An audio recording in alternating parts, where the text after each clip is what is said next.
My name is Lou. I'm the founder of Twisted Kombucha. I'm a food scientist and nutritionist with a passion for gut health and fermentation science. We're Eleonora Solani and Malou van der Veld, and we're artists interested in the intersection between science, art and technology.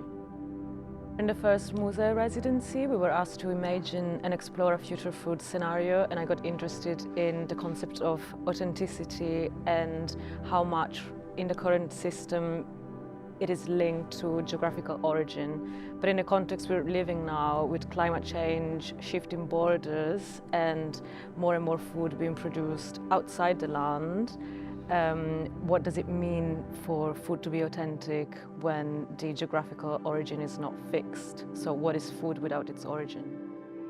And kombucha gave us a powerful lens to approach this, and we use fermentation as a way to approach these questions.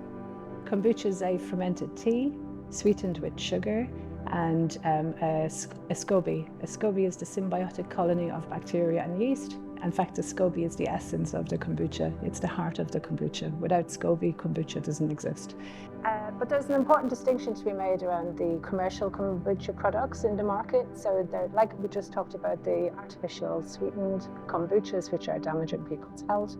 It doesn't stick to any traditional fermentation processes, and it's losing the essence of the kombucha tradition and culture. On top of that, the industrial fermentation methods often use pasteurization, which will kill that life culture and diminish the health benefits that consumers are looking for. So we wondered, what is the effect of microbial activity on flavor and feel in kombucha, and what gets lost when brewers don't follow the traditional fermentation methods? We started looking into ways how to visualize this connection and how to share this knowledge with small-scale brewers, especially the ones that resist their industry's pressure to standardize and pasteurize. Because kombucha is not widely studied, we had to create our own data set. We managed to select 100 kombuchas from the UK and the Netherlands, both industrial and small-scale brewers. So we created our own sensors with off-the-shelf components to track microbial activity through biomarkers. We also put together a group of tasters to analyze the flavor of all the 100 kombuchas. At the end, we used machine learning methods to make sense of all the data that we found throughout this project.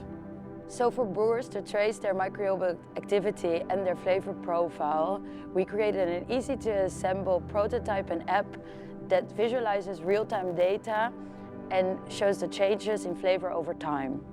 Working with MUSAE and the collaboration with artists really helped me think outside the box and think about the future of the food industry and the hopes that I have for the future. I believe that this type of collaboration can help us to tackle the challenges that we're facing and be able to produce a more nutritious, safe and honest, functional fermented beverage to bring into the food chain. As artists, we think the DFA method gave us the right framework to work closely with a company and be able to bring forward thinking and critical ideas to the table.